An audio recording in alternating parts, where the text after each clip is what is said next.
Hi, my name is Artur Zadrozny, and I'm a real estate attorney here at Boychuk & Zadrozny LLC. And welcome to the first episode of The Closing Table.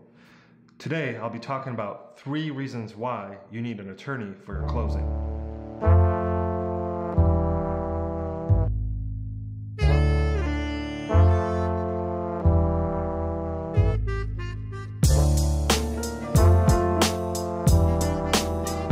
It's pretty cool that technically we can send J-Lo a message.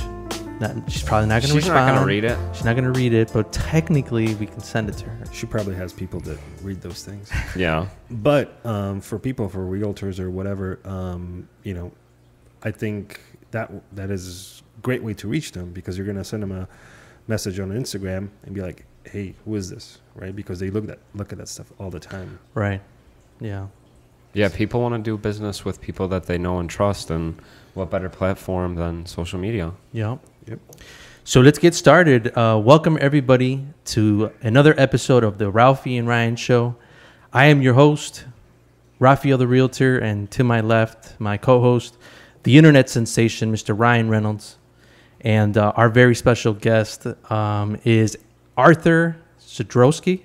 Zadrozny. I apologize, man. It's that Polish last Do you get that a lot? I do. Yeah. But it's all good. So Artur is an attorney at his own law firm, and you are also an alderman for the 4th Ward in Des Plaines. Correct.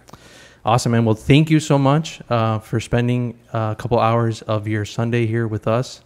I'm pretty excited, actually, that I have an attorney in my house, Ryan. Careful. This is going to cost me. Yeah. How much do you cost? His hourly rate is well worth it. Yeah. So, Artur, could you tell us a little bit about yourself? Where you grew up and what your business is? Yeah, sure. Well, first of all, thank you for having me here today. It's going to be a great show. As you probably guys already figured out by my last name, I am Polish. I was born in Poland, came to Chicago when I was 10, lived in Chicago for over 25 years, and recently moved to Des Plaines. My business is, I'm a real estate attorney in Des Plaines. I've been doing this for several years now, and I really, really enjoy it. Dude, so you're young. How old are you? So, 36. 36, that's young, right? Still young. Yeah, it's still young. You're under 50. Under 50, okay, good. I mean, you're younger than this. I mean, he's really young or whatever, but I mean, 36, that's pretty young. I mean, I'm 35. Yeah. I like to consider myself young. Yeah. Right? I mean, people are living longer and people are staying in better health. So hopefully we stick around for a very long time. There's a lot of attorneys that are out there that are much older. So what drove you to become a lawyer? Is this something that from childhood you kind of thought that this is something you wanted to do? Probably not childhood. I wanted to be a computer programmer. I was into video games when I was really young, and I was like, you know what? I want to code those games. Then when I got to college, took a couple courses in programming. I was like, whoa, this is not for me. So at that point, I had to change my majors. Went into international studies completely. I was Polish, came from Poland, had some international background, so I was like, hey, this is going to be good for me. I did really enjoy the major, and then at that point, I was like, hey, I'm thinking of going into law. So you went to DEPAUL, right? DEPAUL for undergrad, yes. And then you went to law school at VALPARAISO. So you guys have like a lot of schooling to go through, right, to become an attorney? Right. So it's 4 years college, and then law school's 3 years. Yeah. So it's not as much as being a doctor, because they're in school forever, I think. But it's about 7 years after high school. Is it just as expensive? Because I mean, it is expensive. I told you how much my student loans are. So they say that the bar test is probably one of the most difficult tests to pass, right? Is that right? I mean, yeah, it's pretty intense. I took a class. I think everybody takes a class, like a prep class, for 2 months. Yeah, and it's a 2-day exam, 8 hours each day. Jeez. Yeah, I thought our test was tough. Yeah, yours is 2 days. How many questions? I forgot how many multiple choice questions there were the first day, and then the second day is a lot of writing and stuff. Wow. So. Yeah. Did you have a difficult time with it, or is it just something that everybody just gets through? Because I think that's like a standard for everybody. Like, you know, how, like, did you pass the bar? Wow, you passed the bar test? It's like, wow. Yeah. No, I did pass it, and then, you know, it's funny, to this day, maybe not so much now, but a couple of years after law school, I graduated law school in 2011. And so in law school, you don't have pop quizzes, you don't have tests, you have one final exam, right, at the very end. Mm-hmm. So your semester lasts several months. You don't get graded on anything. You have to go to class, obviously. Yeah. But you have only one exam, and you're taking 5 classes, so you have 1 week, you have like 5 different exams, and they're like hours long. So to this day, I still have nightmares thinking like, oh my God, did I study for that exam? Or that exam is today. Oh my God. So, and I wake up at night and I'm like, oh, thank God I passed it. So, yeah, it's that intense. Do you get results right away, or? No, you have to wait a couple of weeks. Oh, man. And for the bar exam, you take it if you take it in July, October. Okay. Wow. So when you went to law school, did you already know that you wanted to be a real estate attorney, or did you already know what you wanted to practice? No. So everybody that passes the bar has the same license, right? Oh, okay. So you don't have to in law school. You don't say, "Hey, I want to be a real estate attorney." You take courses for that. You take general courses, and then I didn't. I wanted to be a bankruptcy attorney because I had prior bankruptcy experience. I was a paralegal before I started law school, so I knew a little bit about bankruptcy, so that's what I wanted to get into. Okay. But, which I did, and then later on I kind of switched directions to real estate. Yeah. That's awesome. And then, so did you start your own law firm from the very beginning after, or what is that process like? Right. So I graduated in 2011, like I mentioned. So that was a pretty tough time for everyone because of the recession. Yeah. Attorneys were hit particularly hard too, and was really hard job market. So I looked for a job in bankruptcy because I had experience in that, and I was lucky enough to find a position at a bankruptcy firm that did Chapter 11 bankruptcies, and I stayed there for about a year and a half, 2 years, and I met my wife in law school. So let me go back a little bit. I met my wife in law school. She graduated a year ahead of me, and she started on her own. So she started doing divorce cases right after law school. So she was on her own. I was at a different firm. And at that point, we were thinking, hey, maybe we should combine our forces and start a law firm. And we did. So I worked with my wife for about 3 years. And the process, it's hard. The reason why I left my bankruptcy position is, I don't want to get into it, but it was basically time to leave. Right. So then, my wife was, fairly successful at that point. She had a lot of clients, and we were talking about it for months. Hey, is this a good idea for me to join? Because we're already established. We're going to have to create a new firm. We have to talk about advertising, what the firm name will be, where are we going to have the office space, how much is it going to cost? I have a paycheck now, but if I go on my own, it's going to be a while before I actually start making money. So those were questions that are really, really difficult to answer. But but it was the decision. We made a decision to do it because we thought that was a good way to go. And it's a decision takes months to make. But ultimately, we decided to kind of jump in and work really hard at getting the firm up and running, which we did. Yeah. So I mean, that's probably a very scary time for everybody, right? When you have to make that big jump, that big decision in your career, and really what direction to take it and when, and the market plays a huge role in that, just on what's going on in politics and in the country, the economy. Yeah, I mean, there's a lot of stuff that gets in. So let me jump off at that point. Bankruptcy and real estate, it's kind of it's economy driven. So if the economy is bad, bankruptcy goes up. Bankruptcies go up because people lose their jobs, they can't pay their bills, so their only option is, not only option, but an option to do bankruptcy. When the market's good, real estate goes up.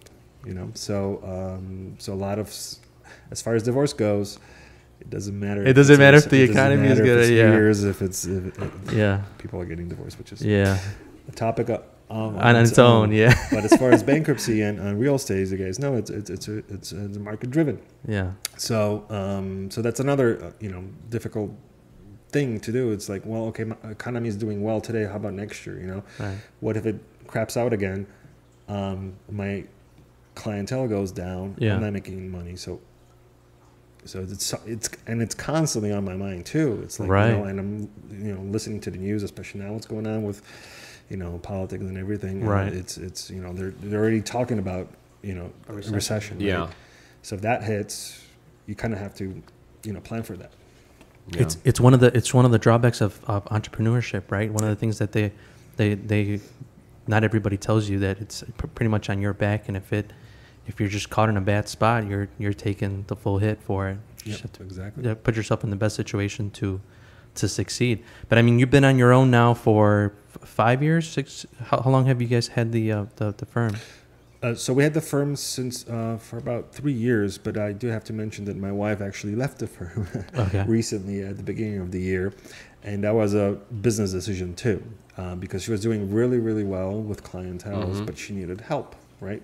She needed, because it was just the two of us, so she needed an administrative help, somebody to even go and mail a letter, right? It sounds simple, but it takes time. If you got 100 letters to mail, that your whole day's gone, right? So at that point, we had to make a decision: do we hire somebody and spend that money, and or do I find somebody position somewhere else, and that's already established and has those paralegals, has the people that already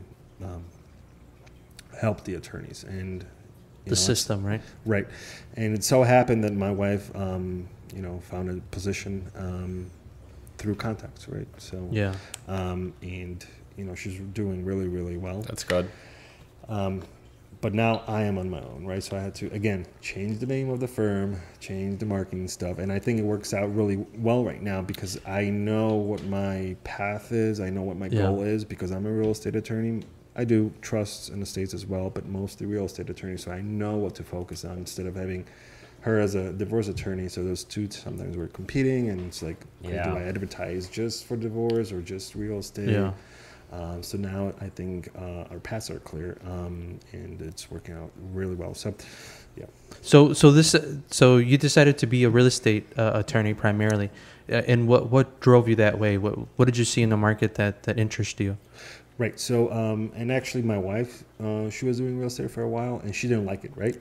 So she was like, "Hey, when we're working together, why don't you take over the real estate closings?" And I was like, "All right, I'll try it." You know? And I really, really started liking it because, I'll be honest, I don't like litigation. My wife does. I don't like going to court and fighting with judges and opposing attorneys because sometimes it's a big, I like real estate because there's a real, usually just three people that are involved, right? The buyer or the seller, the realtor, and the attorney, and we're all working towards the same goal, either to sell or buy the property. Right.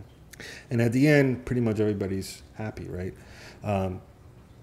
I get a check, buyer gets the keys, you guys get the check as the realtors as well, and everybody's happy, and we move on. Right. So normally that's how the process works. With litigation, it's a little bit different. Cases can take years, and usually not. Less of a headache. And it probably gets nasty, especially in divorce. And I like real estate too because you're dealing with a lot of people. I like talking to people. I like interacting with people. So with multiple closings, you talk to people, a lot of different people, every single day. So yeah. So you just do like the regular traditional transaction? Do you, like for buyers and sellers, but do you specialize in a certain area like short sales, probate? Do you have your own niche, or do you you'll do basically any transaction for your clients? Right. So I do mostly just residential. Okay. Commercial, I'll do a small building, but I won't do like a small office building, but not like a mall, strip mall, anything like that, because I don't have experience with that. And that's another thing. I won't just take everything that walks through the door, because I have enough business now that I can.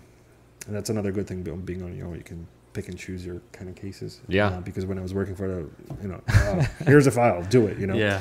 But here it's and I won't just take anything just to, get a paycheck, because I might not get a paycheck because I may screw up because I don't know the law or that particular area. So I like to focus on what I know, and that makes me good at what I do. Yeah. So to answer your questions, so mostly residential. Yeah. Okay. Yeah, I mean, dude, it's a referral business, and if you do a good job, people are gonna know about you, and if you do a poor job, people are gonna know that too. Oh, yeah, exactly. Right? It's funny how how small, pretty much all small businesses share common problems, right? Of like administration, management, finances, marketing. I mean. Yeah. The same stuff, no matter kind of like where. I mean, insurance agents are going through the exact same thing. I mean, we're all pretty much in this category when you have your own business. Right, and they don't teach you this stuff in law school at all, or any school. They don't do it in real estate school either. No, they don't. Right, and then if you go on the ARDC website, which is the Illinois Attorney Disciplinary Commission. They have statistics of how many attorneys work in private practice and in sole practitioner. So the vast majority is small law firms, right? And those law firms have to learn how to advertise, have to learn now, especially how to use Facebook, Instagram, because that's where the clients are and that's where they're going. And a lot of people say, "Oh, attorney, you make so much money," Yeah, but I have a lot of overhead too. I got to pay my office. I got to pay advertising expenses. I got to buy paper. I got to buy ink. So that fee that I get, I don't pocket that. It's tiny percentage of that goes to me. Everything else I have to, pay for. So any business too, like realtors, I'm sure too. If you guys do videos or whatever, you can pay that out of your own pocket too. Right? Speaking of videos, one of the reasons that I thought was really cool to bring you in is because you're also on this this trend of what I know pretty much everybody understands that the future is, like you said, LinkedIn, Facebook, YouTube, where you're trying to produce content for your firm to let yourself be known and be able to market yourself. And your stuff's really good, I've checked out other attorneys in the area or whatever, and I'm not saying that there's not any good ones or whatever, but I understand myself that for the average person to listen to 5 minutes of me talking about real estate is very unlikely unless the situation is like relevant to your certain case. But it really helps if visually it's appealing, if the audio is good, if the framing is good, and you figured that stuff out. I think that as you start putting up more media, your stuff's gonna be out there and be well known. So now you're also marketing on YouTube. It's the reason why we also wanted to talk to you. Yeah, I think that's where everything's going. YouTube, Instagram, short stories on Instagram, on Facebook. You have to catch people's attention. They have to, once somebody watches your video, they may not necessarily remember the content of the video, but they will remember your face, and they will remember, hey, I watched that video. It was this attorney, what's his name? And then that's going to pop up, and it's like, oh, I'm actually buying or selling a house right now, so I'm going to go see him. That's the idea behind it. And also, yes, it's in a sense advertising, but I'm also trying to convey good information for potential buyers or sellers. Right. So it's funny because if you go see an attorney, usually you get recommended an attorney from maybe a friend or a relationship, but you have no idea what this guy, usually you don't know what this guy looks like unless you look him up online. Probably don't know what, how he speaks or what, what kind of vocabulary he uses or whatever. And now I think, especially with your videos and how just transparent you really are becoming, I think it's in a sense you're building trust before you even meet the client. Right, that's the idea. Again, everything's mobile now too. This is where we're going. So I got nothing to hide. I'm very with my clients. I'm very reachable. Meaning, I give you my cell phone number. You can text me. You can Facebook me if you want a Facebook message. That's why we're here today. You send me a Facebook message, and here we are. So and that's where everything that direction. That's where everything's going. So yeah. So this is what's cool, because just like I worked with attorneys with closing and stuff like that, and I know that there's different personalities like in every business. But it's really nice to know that your attorney is just a regular dude that's trying to pursue his goals and trying to do good for his clients so he can pursue his business. So yeah, it's really cool to bring you in to be able to introduce you to more people, because it's really what it is, right? You got to feel comfortable with somebody before you start working with them. Yeah, thank you, and I appreciate that. Yeah. So what are you thinking about doing for the future as far as marketing? Is there anything that you're thinking about that might work in the industry? Because just like the real estate industry, they're going through some. You guys getting pressures from other sectors of the market too, right? Now you have these online. We have Zillow. Mm-hmm. And LegalZoom? Is it LegalZoom? It's LegalZoom, yeah. Yeah. So what do you think about that? What do you think about where the legal services are going? For real estate, I think it's still kind of very personal. Yeah. If you want well drafted, maybe. But a two is you have to kind of talk to the person, because a lot of the forms, you have to sit down with the client and actually listen to what they want, and then draft certain documents based on what their needs are, instead of just fill in the blanks and boom, print. It may work, but you want to make sure to talk to a professional, and really so they can understand what your needs are. The LegalZoom and all those online stuff, I'm sure there's a market for it. But ultimately, if you're doing anything legal, such as something important like a will or real estate closing, you want to sit down and talk to an attorney. Absolutely, you want to have somebody in front of you. You're right. Yeah. So what got you into video? Because I've seen some of your quality of your videos. So you're into cameras and stuff like that. And we were talking a little bit that he watched a lot of Peter McKinnon videos, which is like kind of the kick that we're on. We're watching all that stuff to be able to produce some of our content. So I was always interested in photography. I had a camera since I was a little kid, and I was always upgrading and buying different lenses and flashes and working with that. But I realized that I think I like video better than photography. I like movies. I always loved movies, and Quentin Tarantino and the way they shoot all those different videos and the cinematography of it. I like the way it looks, so I try to convey that kind of sense to my videos as well, to kind of tell a story. It's not just me sitting down and talking about this is the new law. It's gonna turn off people. I just wanted to tell a story while also educating people about certain. Do you have to be careful, since you're an attorney, behind the camera with what you say? Right. So I try to do generalized stuff. I don't tell people like, hey, this is what you have to do. Right. So I can talk about what the law is, mm-hmm. and how the process works. A lot of the real estate stuff is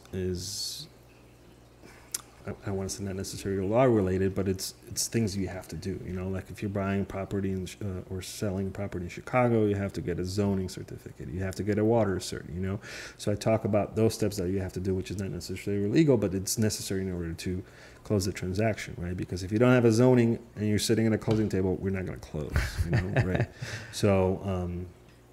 So yeah, but yeah, you're right. I can't tell people. Yeah, I mean, so what I was getting to is, if you drop the F-bomb behind the camera, are you gonna get in trouble? I mean, I'm not saying on a sense of professionalism, but I'm saying, would you get in trouble? I can get in trouble. Like I don't know. Like would you get fined or like something? So how does that work with the attorneys? Do you guys have like, because we have the NAR. Yeah, so we have the ARDC, which is the Illinois Attorney Disciplinary Commission, which would potentially see my video and be like, hey, cut that out. Right? Okay. So if I dropped one F-bomb, I don't think anything would happen. But if I started doing something, yeah. Well, I mean, it's a good thing because that means people are watching you then, right? Right. Yeah. Yeah, that's good. Yeah. Like some people say, all publicity is good publicity. Yeah. Because I'm afraid sometimes because what you're gonna say. Well, I've said I've swore on camera and stuff like that, and I guess we could technically get fined.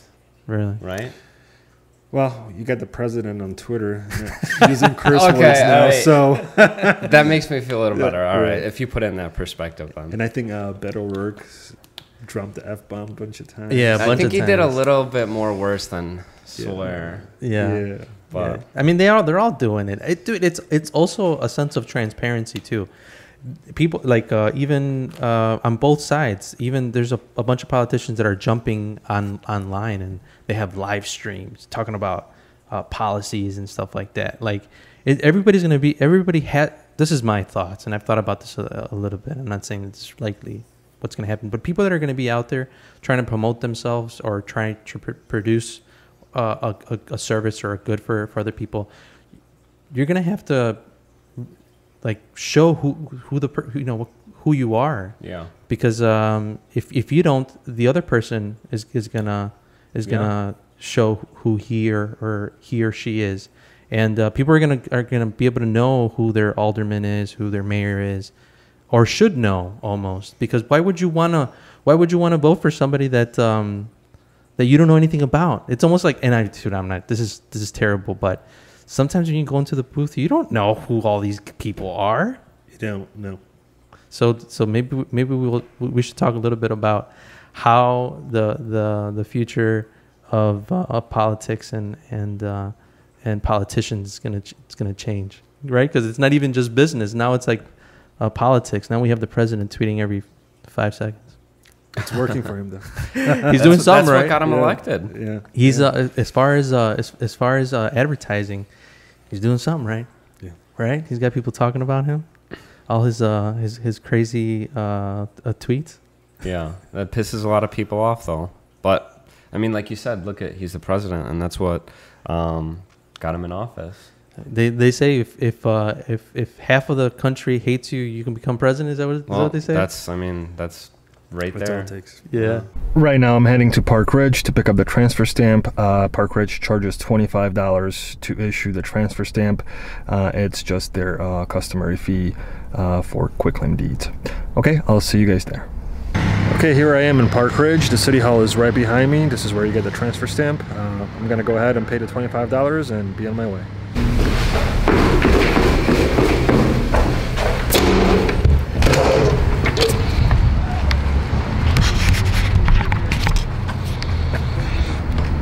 Okay, so I got my transfer stamp.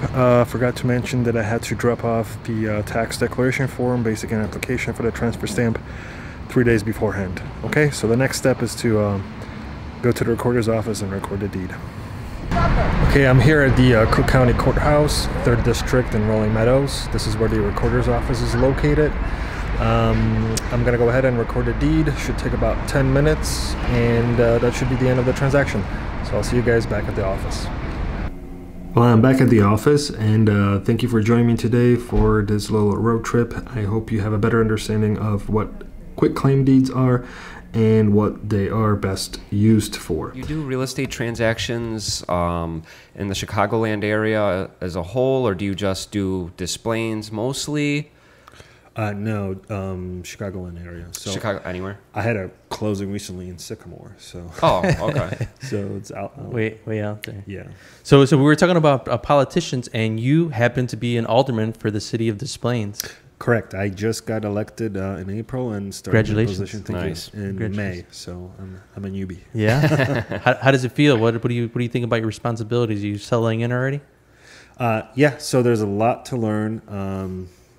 So my responsibility as an alderman in Des Plaines is to vote on different resolutions and different things that come up in city council. So we have meetings twice a month. Yeah.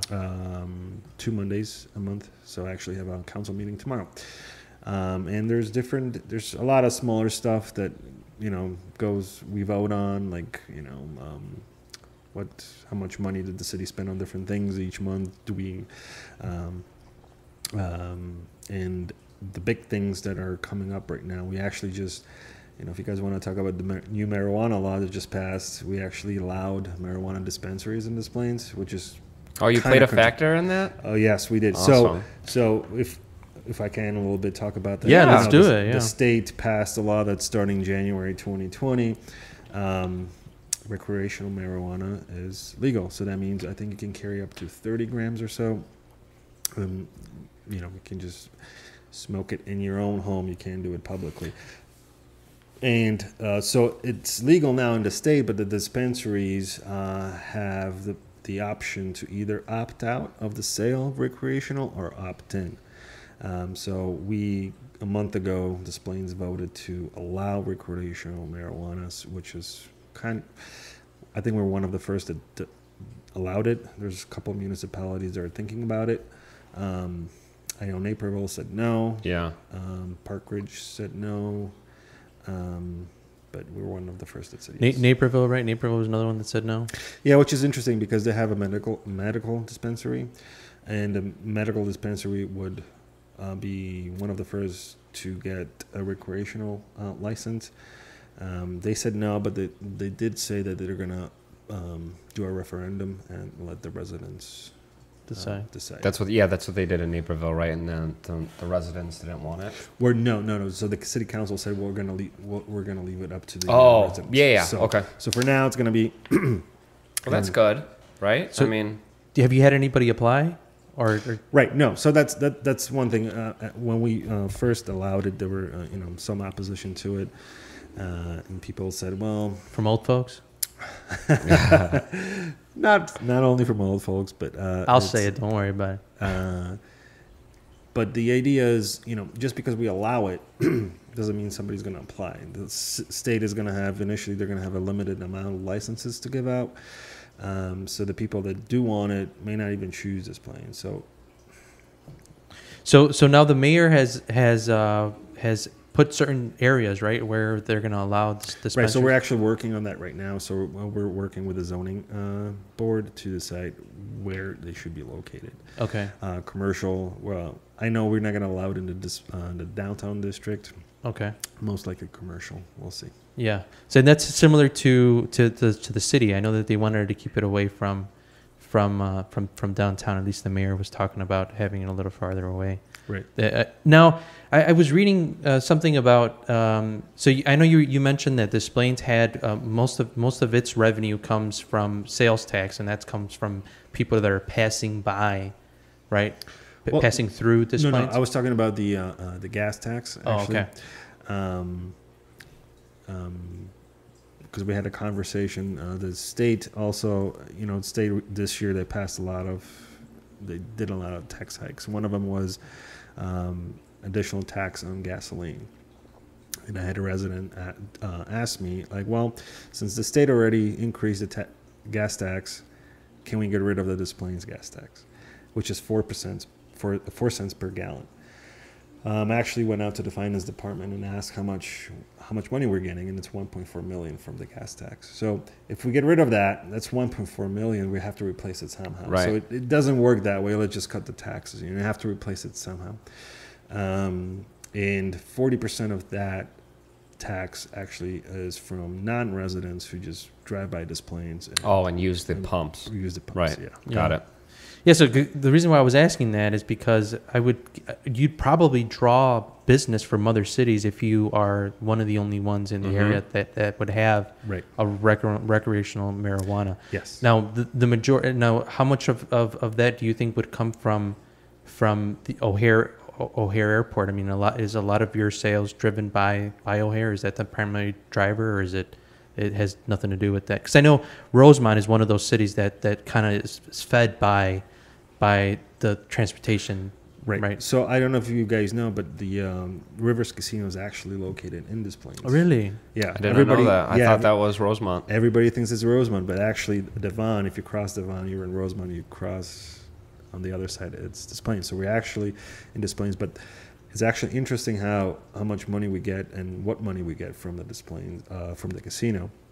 So the way the contract was structured is that was supposed to be the 10th and final license for a casino back, 8 years ago. But now... It's 8 years old? 8 or 10. That's a beautiful casino. Right. They're actually going to expand because well, let me go back real quick. The initial contract, the way it worked was we're supposed to get some percentage of all the proceeds that the casino was getting, and that equal to about $20 million, $24 million per year. $10 million of that goes straight to the state. And then about 40% of that had to go to municipalities in the south side of Chicago, 10 million, or 40%, which came out, and then the rest we get. So we ended up getting about $9 million each year. And that was because the way the contract was negotiated, and it was supposed to be a 10th and final license. So now that's not the case. There's going to be more casinos, probably in Chicago, somewhere in the south side, and they're working in Waukegan right now too. Wow. When are we going to start seeing some of those? Soon, hopefully, once the probably next. Well, the licenses have to be given out first, but so that's how. So we're getting money from the casino, which has been a great partner with Des Plaines. Right. We actually, if I may, the city bought the Chicago, the theater downtown on Northwest Highway. There was a theater that was, it's been not in service for about 10 years or so. And we had to do something with it. The city had to do with it. So they came to the decision that, you know what, we'll purchase it and we'll give somebody to run the theater and bring shows. And so we actually, the operator that's been hired is Ron Onesti, who runs the Arcada Theater in St. Charles. He's a pretty well-known guy around here, and he's got a bunch of I think they have concerts every single day in St. Charles. So the idea is to bring that kind of entertainment into downtown Des Plaines to drive that business. Okay, so like plays, not like a cinema. Right. So okay. It's gonna be concerts. It's not gonna be a movie theater anymore. It's gonna be. Okay. How big is it? It's gonna be like 600 people. Okay, so it's a good size. Yeah. Yeah. So they're working on it right now. It's being rehabbed. It should open early next year. So awesome. There's gonna be 2 restaurants, one on top, one on the bottom. bottom. Nice. It's gonna be nice. Yeah. So. Yeah. So like not getting back to marijuana, but so you think if you guys would be one of the first ones? So did you mention if Rosemont had already passed this? Rosemont has not passed it. They're thinking about it. Okay. So there's no decision yet. Does there have to be a time frame for a decision? The idea is that because if the way we were told by our city attorneys is if we don't make a decision by the January 1st, somebody can actually come in and open up. Oh. Because it's not zoned, right? So they can come into anywhere, any place, and just apply for a business license and open up a dispensary. So it's good for the city to have a code to either allow it or disallow it. Yeah, because the time's ticking, right? Right. Because by January, somebody could just come in if they haven't made a decision. Right. And what do you think about it? I mean, I overall think that as long as it's in the right location, away from certain attractions, I think it should be okay. What do you think? So the way I came to my decision, I voted yes. And the reason was the state kind of made that decision for us. Yeah. And if we said no, people from Des Plaines that would want to buy it, they will go to Chicago or whatever neighboring community and bring it back, right? And if there's any issues, with police or, fire or whatever, we're going to spend money and resources on that anyway. So might as well open it up, have it in a good, safe location, away from schools, from kids, and just get revenue from it. That's the way I see it. How different do you think this is going to be from liquor stores and getting a liquor license? Is this completely because there's a big difference because it's already medically here, right? So those are two different licenses, and they're going to be hard to get. I mean, it's going to be super regulated. Well, that's what the state tells us, and it's going to be a lot harder to get a medical or recreational license, cannabis, and there's not going to be that many. Liquor licenses are dime a dozen. This is going to be like one or two, maybe. Really? In Des Plaines, right? So it's not going to be all over. It's not going to pop up. Yeah. I think we're going to limit it to one or two. So yeah. it's not everyone. I was just thinking just because they probably would be a revenue generator. I mean, when you think January 1st there's going to be a frenzy? I mean, they already predict that there's going to be shortages and stuff like that. Well, nobody approached us yet regarding a license, so I don't think we're going to have anybody open up. Yeah. Soon. Yeah. So all these changes. Now, correct me if I'm wrong. So our governor is putting in some, moving forward with some of these things in order to pay for the state deficit, right? Is that correct? There's big changes, right? there. But it's gonna, all the income generated from the marijuana, sales is going to be a drop in the bucket in the whole system. It is. I mean, we had the state treasurer come in and speak for one of our breakfasts, and he said it's not going to cover. It's not going to be slices. Nothing. It's gonna help, but it's not going to solve the problem. Yeah. I think the reason why they passed it is because perception has changed. A lot of people were have records because they had one joint on them and stuff, and they tried to kind of.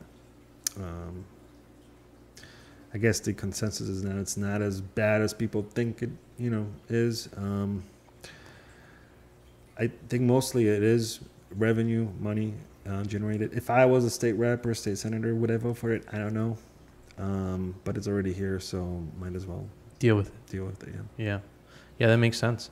Yeah, I mean, the state is going to be one of 9, right? Is that what it is? I think it's like 11 right now. Is it 11? I think Michigan passed Yeah. it too. I mean, and there's already so much of it already coming in. Right, and I think people think that if we open up a dispensary, everybody's gonna start smoking. Right. I'm not gonna start smoking. I think the people who already smoke can buy it. Something they know it's a good product. It's not laced with anything else. Right. So that's the idea behind. Now the law is still 21 and above. Is that right? Correct. Right. So you can't. You have to be 21 to purchase it. You can't smoke it in the open air at public. You can pretty much just smoke it at home. Yeah. Did you did you get any feedback from the residents as far as for that vote? Yes. So there was. I would say it was about 50-50. 50-50. Yeah. Yeah. Yeah, and what were the people that were against it? What kind of stuff? It's a gateway drug. You start doing marijuana, you're gonna start doing harder drugs. It's right. You're setting a bad example for the kids. Morally it's wrong. Right. It's a drug, but we had alcohol. It's like Yeah. people talk about it's gonna create more accidents, more deaths. How many drunk drivers do we have out there every single day that kill right. people? I don't know if there's been a case where somebody was. Yeah, I don't think so. Right. So yeah. So are they going to be able to figure out if people are under the influence now? Is there anything that right? So there's state different police departments are trying to figure out different ways. There's some I guess experimental things where there's like a sticker or like a Band-Aid where you peel it off and it tells you how much I guess how high you are. How high you are. But that's another thing. That's difficult with alcohol. You do a breathalyzer, it tells you exactly what it is. With this, it's and marijuana kind of stays in your system for a long time. So when did you smoke last? Are you still high? It's still going to be in your system, right? Right. But so that's the difficult part. And also the argument against it is that the stuff now it's a lot more potent than it was before. So you also have the gummies and the edibles. What about if somebody buys gummy bears that are laced with pot and goes to school and eats them, right? Yeah. So that's that. How will the teachers know if that cookie is laced with anything on it, right?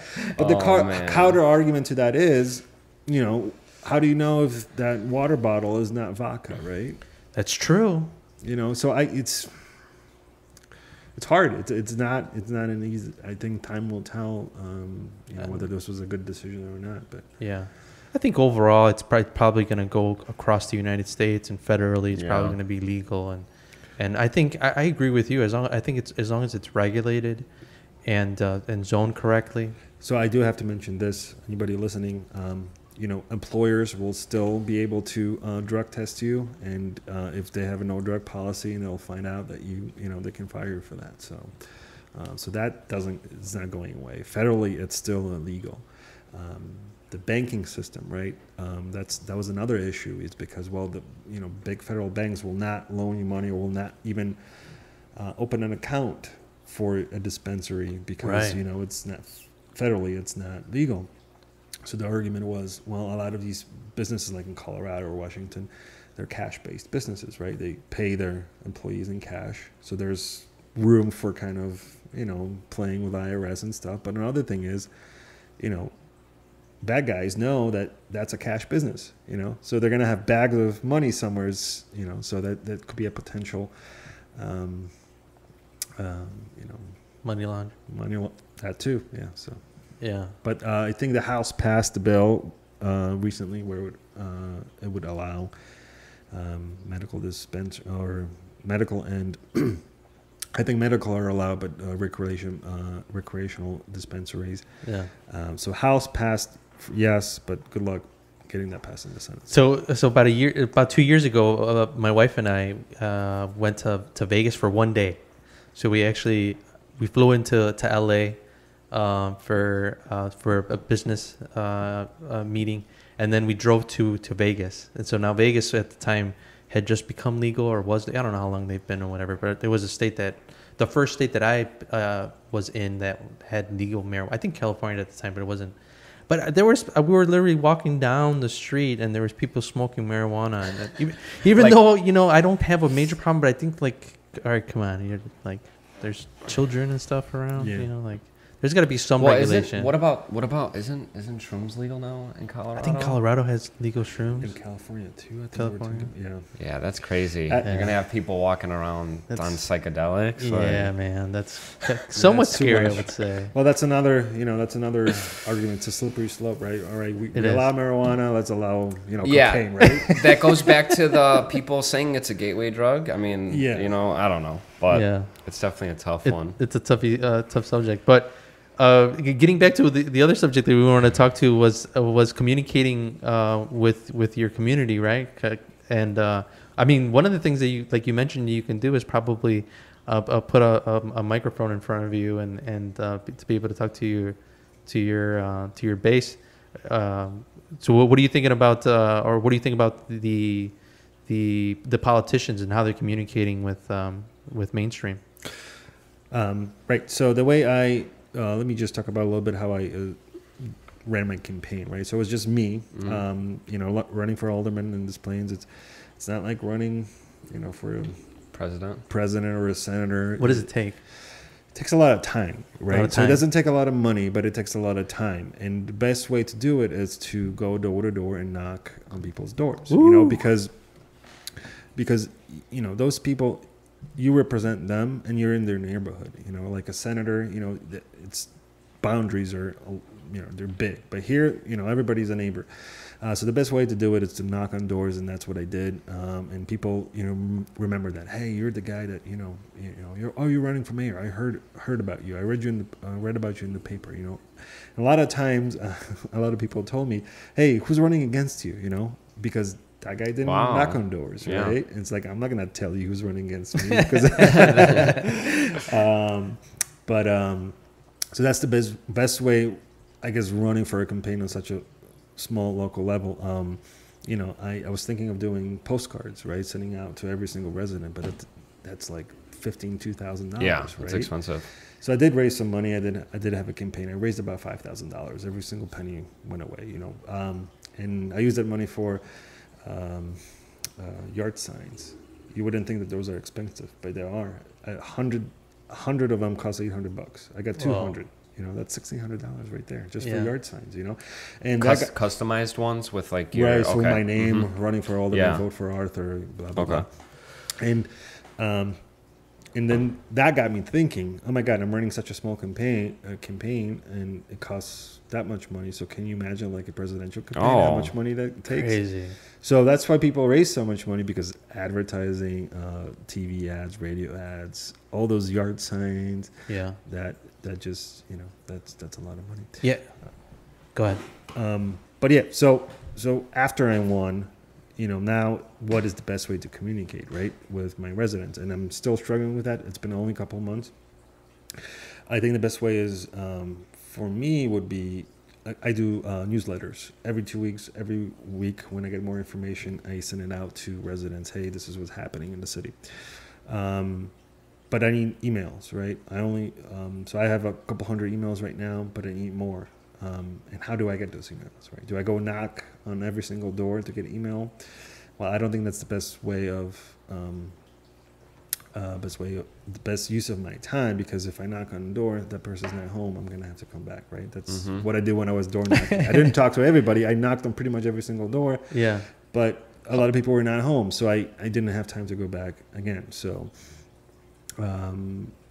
email is good, but a lot of people also don't use email, right? Or some people, I've talked to some people and they were like, don't put me on your email list. Like, text me. I'm like, I'm not going to text you. Or you'll get a fake email. Right. Yeah. Facebook, right? So I got a Facebook page as well, and I post stuff almost every single day about what's going on in the city. But also not everybody uses Facebook. So now the way I look at it's a generational gap. So everybody uses email, but not everybody uses Facebook. All the young people use Facebook, and that's the best way, I think, to reach them. So I have to do a combination of things. But I also do ward meetings, right? So every quarter I do a ward meeting. So I invite people to come and I invite people from the city, like the city manager or somebody from Public Works, and talk about different things that are going on in the city. I had my first one in August, but I got a couple complaints because people didn't know about it, right? The previous alderman, what he would do is he would put a flyer in every single house with the ward meeting information, the date and time. But he had to spend money to do that. He hired people to walk around the ward, and that's probably several $100s, which, Gotta get away, yeah. Right. So how long is your term? It's 4 years. 4 years. So we can do 2 terms. So there's term limits, 2 4-year terms. You can take a break 4 years and run again after that. Okay. Cool. Right. So going back to the communication thing, I'm still struggling with that. What's the best way to communicate with people? I think it's a combination of things. It's got to be. It has to be because people use different things. Yeah. I mean, everybody... but everybody's changing, and I think once something catches, I think it's going to go quick, because I'm just talking about the old folks that I know, my mom and my dad. Like 5 years ago, they didn't know what YouTube was. They didn't care about YouTube. They had no interest in it, and now they're on YouTube. They don't watch me, unfortunately. Ma, you better be watching this. But in their late 60s. So I think maybe even video for some of those baby boomers, right? The old generation that might be able to hear a message from you, once a quarter on relevant topics and that are relevant to the area. Right. Yeah. And then email too, right? You'd have to do email too. Yeah. Email's tough. Nobody reads email. I think what we should start doing is take advantage of like polls, ask people what they want, see who you'll get you know, this is one thing that I learned from knocking on doors. Everybody has a different opinion about everything else. So you're going to get 10 different answers of what they want. Some people will want email, some will want Facebook, some will want text message, some will want, you know, don't send me too many emails. Send me one email. Just give you a schedule. Yeah. So it's yeah. So it's hard. I think you're, like you said, your best bet is just to just be everywhere. Right. Just be everywhere. But the tough part with that is when you're running a small business and you have so many other tasks to be able to. Yeah. I mean, it makes it really difficult. And not that it's not impossible, but it makes it very difficult. I think the issue you have probably is the flyer thing, because the social media is free. Well, Right. you're running ads, right? Probably Facebook ads that cost a little bit of money, but the older, like you said, the older people that that don't have social media, and that lady that was mad about not having the flyer that the older guy was sending out. So. yeah. Yeah. We should talk about your pet peeves, and we should talk about if you want to talk about would you be able to share any like certain real estate transaction, like nasty situations or whatever, or Sure. what you've seen? There's nasty things that happen in real estate. There's some real nasty stuff that happens in real estate, but that's the reason why it's important to have a good team around you while you're going through a real estate transaction, because there is very, very rarely are all the transactions exactly alike, and there's always stuff that comes up because you have life and you have different personalities and you have different situations where people are trying to move. So sometimes it can get nasty, right? Yeah. But for the most part, I think everybody tries to keep the deal together and try to make everyone happy, as hard as that sometimes is. Right. Yeah. And then that's my goal, to make everybody happy. No, Yeah. No, but like I said at the beginning, I think, I think of myself as a part of a team, not anybody, better than anybody else just because I'm an attorney now. We're all working towards the same goal. But having said that, I will say my main pet peeve about realtors and how they fill out their contract. So on the last page of the contract, there's that an informational sheet with all the information, the phone number, the address of the buyer and the seller. Please fill that out every single time. Come on, realtors. That's the only really issue I have, because when it comes down to the closing, I need that information, or somebody else needs that information, and it's not there, and then I'm hunting for that information, and it's just time consuming. Yeah. Because I will call the realtor, I'll call the client. If it doesn't pick up, I'll call the realtor, and I'll call the attorney, and it's just it just delays the process. delays the process. All right, let's do this. But which one? There's so many. Well, so many to choose from. I want to know how many hot dogs this place actually has.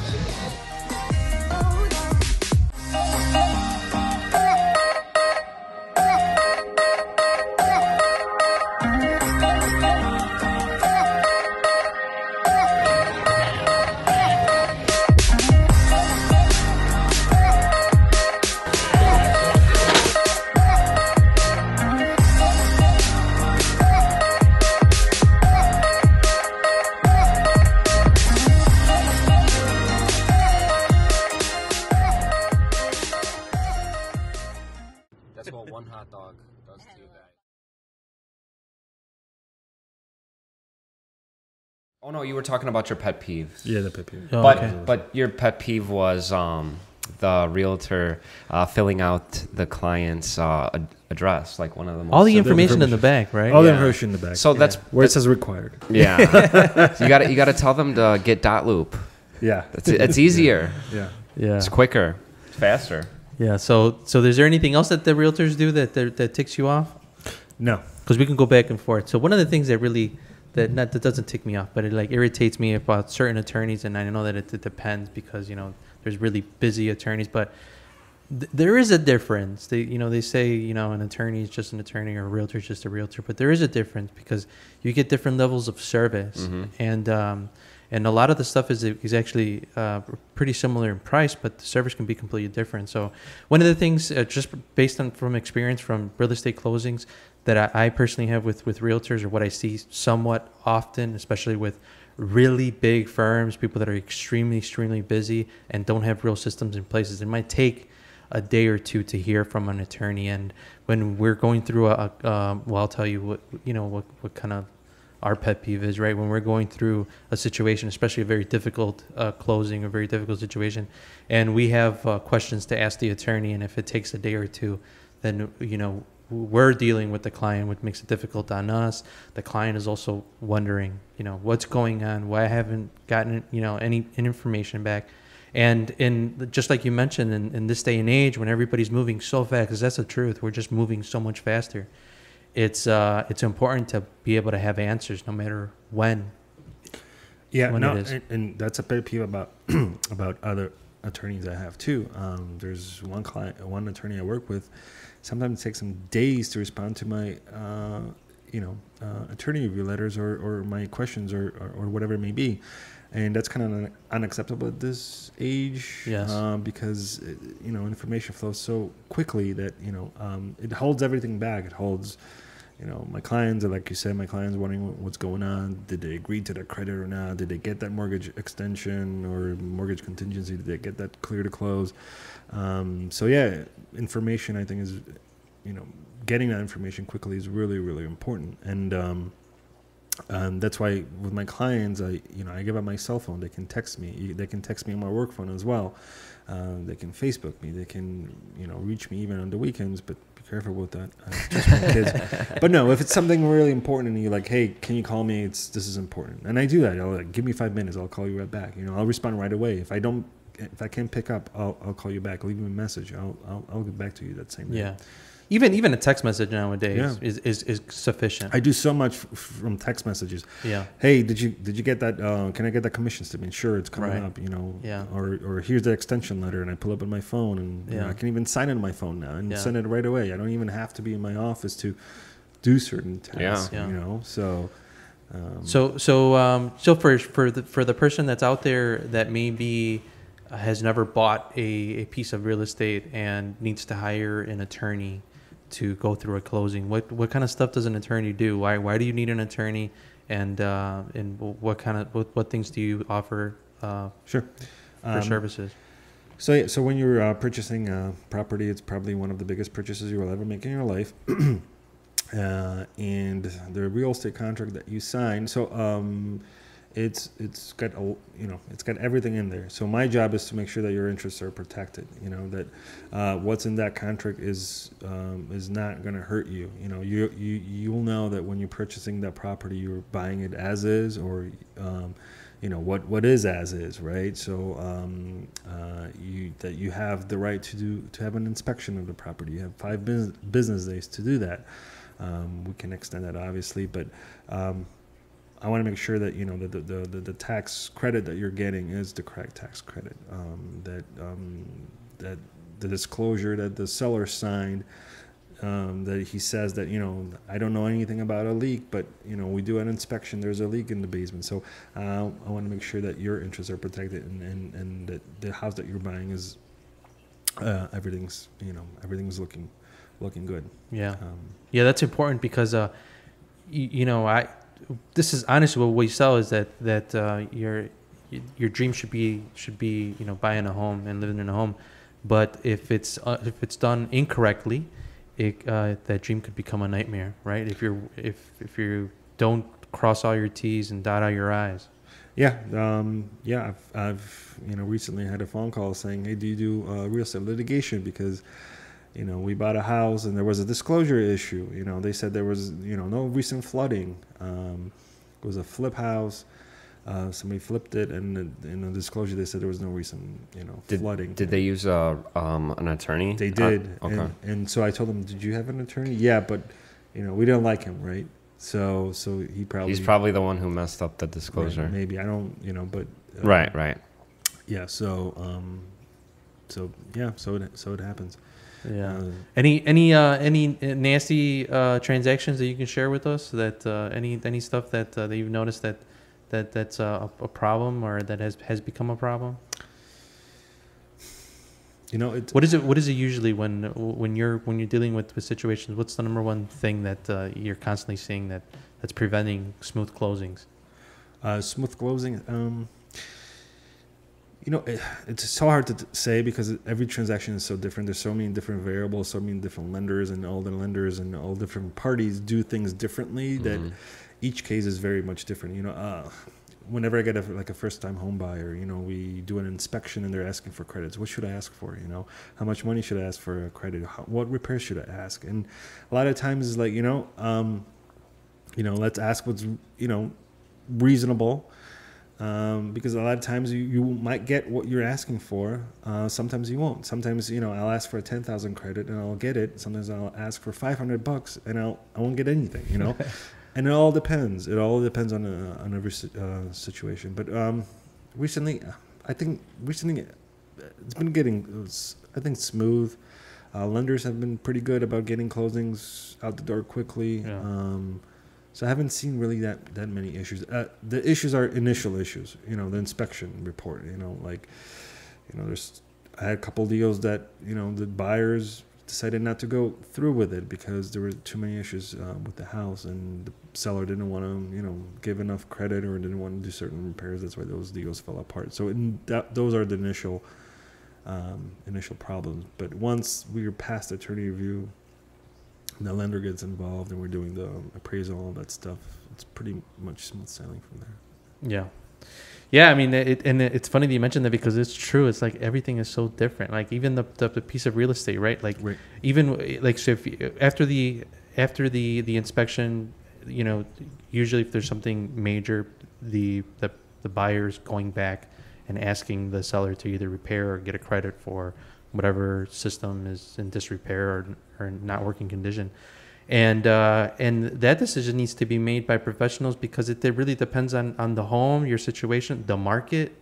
Like if you're going to ask for a bunch of repairs when it's a good deal or it's a good market, and you might have competition from actually even other buyers. And if it's your dream home, there's a way that you can usually get it done and come to a compromise where at least everybody walks away feeling somewhat content with the transaction. Right. Yeah. Very important to have a team around you. Right. A recent transaction, the buyer did not decide to go with the house because the seller didn't want to give too much credit, but that's because he wasn't a motivated seller, because he had a tenant already lined up, right, and another offer. So he was like, you know what, I don't really need to sell it, yeah. Right? But the buyer really, it's a first-time home. He wants to make sure that he doesn't, he's not going to put in $20,000 just to move in because there's so many repairs to be done, right? So he wants, so there's different wants and needs from different people, right? So yeah. you kind of have to meet in the middle, and sometimes it's hard, sometimes it's not possible. So right. You were representing the seller? Buyer. Oh, the buyer. Yeah. Okay. Yeah. First time home buyer? Yeah. Yeah. That's scary. Like that's one of the things, like, so when I especially first time home buyers, I spend like 3-4 hours with them, like kind of coaching them through before we go through the process, because if they're not prepared, then they're freaking out, on certain situations. And that's important for the attorney too, to respond very quickly when it's a first time home buyer, because you don't want to wait 2 days for the attorney to call you back. You want to and yeah, that's what I try to do, respond right away. Yeah. There's a couple other things I do for my clients that some attorneys may not want to do. If the situation calls for it, I'll go out to the buyer or the seller's house to get some signatures. Recently, I had a client who was selling his property. He was in a rehab center because his leg was amputated. He couldn't obviously walk, and he had to be in a rehab for a couple months. But he was selling his house. So I went out there a couple times to get the documents signed. And he really appreciated it. I didn't charge him anything extra, but that's what I try to do for clients. Just, if the situation calls for it. Yeah, that's awesome. Yeah, so not only going to your client's house to get the documents signed, I know you have other videos out there. I saw a video that you went to, I think for a buyer, to the city to get the transfer stamps as well. Right. So when I represent the seller or the buyer, depending on the municipality, Mm-hmm. Some towns you need transfer stamps, some you don't, some the buyer pays, some the seller. Mostly it's the seller, right? So let's say I represent a seller and I need to get a transfer stamp. So I will get that transfer stamp for the seller. Usually it's, the attorney will say, hey, here's the form, fill it out, get that transfer stamp and bring it to closing, right? But that is, it's not a difficult process, but if somebody hasn't done it ever, it may be daunting, and there's certain things that you have to do before the closing and in order to get that transfer stamp. So I already know that process. So I do that for the client so they don't have to worry about it, so they can, just forget it. I'll take care of everything. And the transfer stamp costs money, right? $500, $600, whatever it may be. And I'll front that money and I'll get reimbursed at closing, so they don't have to come in, especially just to, bring me a check or whatever. I'll do that for clients. I know it's risky, but sometimes, but mostly, but that time, if I'm getting a transfer stamp, we know we're going to close, right? Right. So that's an extra step I like to do for clients too, because I don't want them to worry. I don't want them to call me up and what is this form? Who's the buyer? Who's the who's the grantee? Who's the grantor? Where do I sign? There's already so many other tasks that they're trying to carry out, and they're probably trying to calling the moving company, trying to schedule the move out. Yeah. So I don't want them to worry about that. I try to take care of everything for them. Right. Yeah, especially there at the end, because there's a lot of stuff and sometimes lenders like last minute are requiring a bunch of stuff from them, and if there's a bunch of different stuff that are going on in their life, I mean, let's be honest. I mean, moving is a big thing. Yeah. It's a huge thing. I mean, you're pretty much flipping your life is upside down for at least a couple of weeks while you're getting everything together, and it's always nice to have a team around that's able to make it as easy as possible. So Arthur, what are your goals with your business? And obviously you're going to be an alderman for the next 3.5 years. Is there anything in the horizon that you're working on or looking to achieve? Expansion, of course. Yes. I think try to grow business as much as I can, and grow enough that I'll need some help, so they can do my marketing for me. So they can do the video and the video editing. Video editing, right? That's the biggest time killer there is. Yeah. But I think it's important to do. So yeah. Is there any videos that you're thinking about doing here in the next couple of months? Anything that you have? I was actually thinking of doing some for the Alderman. Okay. To get. Shoot some videos about what's going on with the city. In the city, like the theater, right? We're renovating it now, so just some like inside look. Hey, this is what's going on. This is how it's going to look. Because all that information is out there in the papers and stuff, but it's all just in words, right? But if you see it visually, it gives you a different perspective, right? There's some people that were, there was some opposition for the city to buying a theater, right? So it's because to them it's like, why is the city they shouldn't be in business of business or like entertainment business, right? Mm-hmm. So we don't need a theater. We should just raise it and build something else, right? So maybe shoot some videos and show them a different perspective and what it can look like and what it can be and why it's a good thing for the city. Yeah, and then you said you were also interested in possibly setting up your own video podcast as well. Yes, but that's in the works. We're gonna work on that. After I've seen your guys setup, it's pretty nice. So we're gonna work on that, Arthur. We're gonna have you back, and then hopefully when we have you back, you'll have your own thing going. I have enough room in my office. There's a conference center that I don't use too much. There you go. And this will be perfect. Perfect. Yeah. Plus, you being an alderman, I'm sure you can bring on some cool people. Yeah. Because that's what we were hoping for, that we can get to meet like local people, right? Right. I mean, of course, if Brad Pitt shows up, it'd be cool, right? But I think this is what's cool about having a podcast and then getting to know your neighbors. Like all my neighbors have a story. Every single one. Everyone has a story, and if you get to sit down for an hour and a half, and get to know more about them, I think it creates a network, a community, right? Sure. Yeah, of course. Of people. Oh, like there's Arthur. He's the attorney that does all the real estate closings in Des Plaines, or there's Bill that owns whatever, or works here or works there. I think as many disadvantages as social media has, it also has some great advantages, right? Oh yeah, of course. be able to communicate with people. This is off subject, but why did you have family in Chicago? Like, why did you guys go to Chicago? Right. So my grandpa, my dad's dad, came to Chicago in the 70s. Then he got my dad to come, and then my dad got me and my mom to come. So I was 10 years old. I was like, all right, you're flying to Chicago. I'm like, okay. Like I don't remember. It was just kind of thing that. Right. So obviously, Poland at that time was communist Poland. So I guess search for the better life and opportunity. Right. Yeah, that's awesome. Chasing the American dream. Right. Yeah, that's what it is. And people's there's a lot of bad negative connotations with immigrants and all that stuff. Yeah. But no, I mean I'm an example of it that if done right, it's this is what America is. So.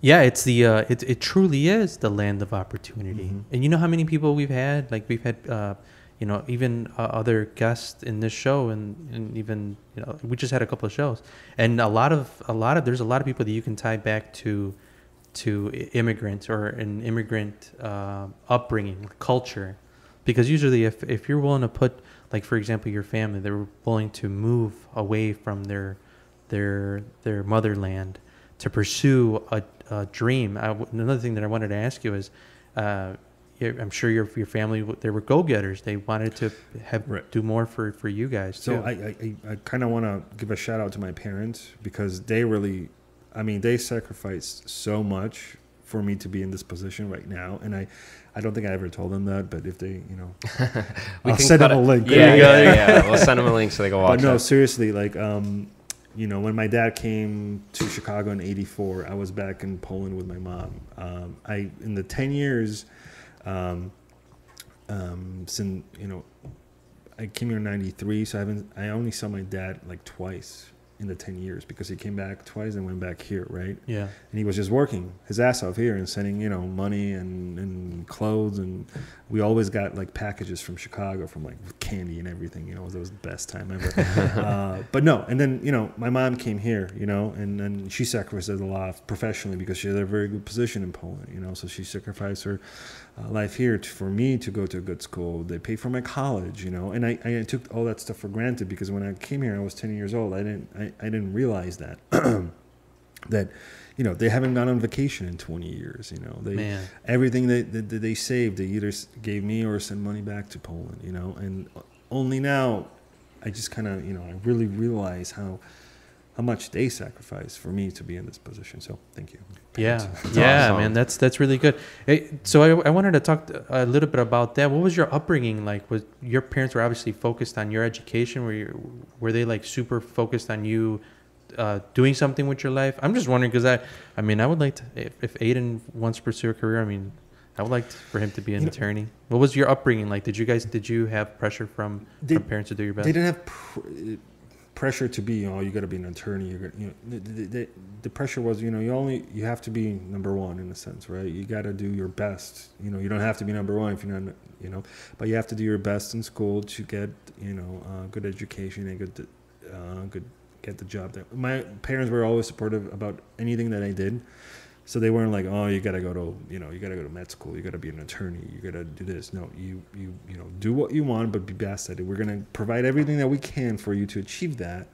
But they didn't put pressure, which was nice, right? Because I made a decision to be who I want to be. Right.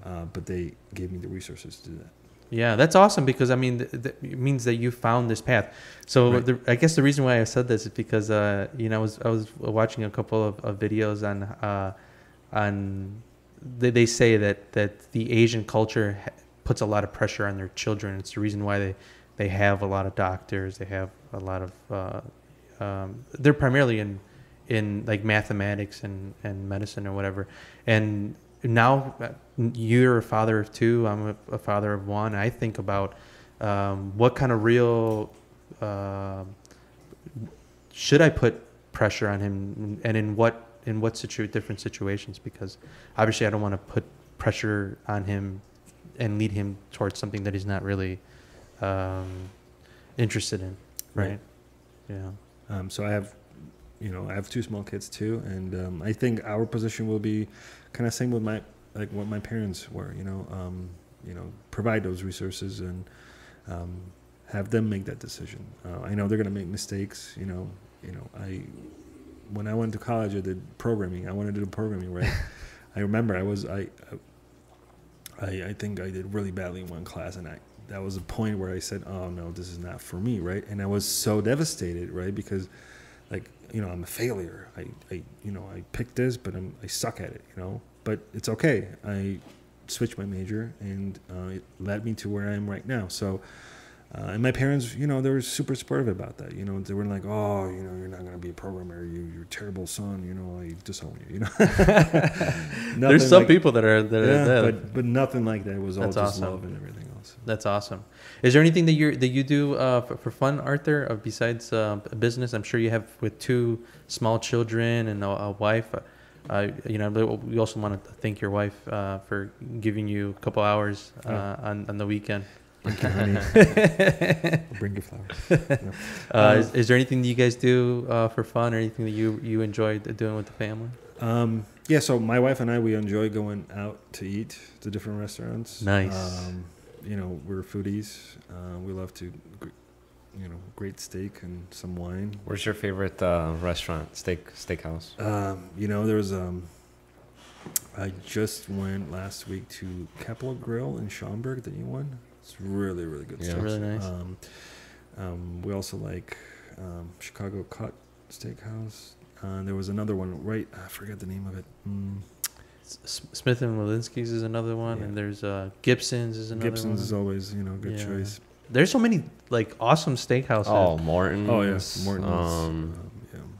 We were so we did a couple of vlogs, but we wanted to do a vlog to like an awesome like steak joint, right? That'd be cool. Yeah. Oh yeah. Like the best. But it's also you mentioned that you're starting to do vlogs, whatever. Talk about weird when you're holding a camera in front of your face. You get the weirdest looks, stares. Yeah. People are like, who But is I this think guy? sooner or later it's going to be a Normal. Yeah, Normal. especially with the phones and the cameras. I mean, because that's what people do record themselves or take pictures and stuff. We just do it with right. But the phone stuff, it's become, people are accustomed to it. Right. It's a norm. like right, selfies and all that stuff. So, Right. but I got to tell you, I went to City Hall to shoot a portion of one of my videos. Yeah. And I went into the elevator, and there was a guy. What camera is that? Sony? I'm like, yeah. And he's like, do you vlog? I'm like, I do.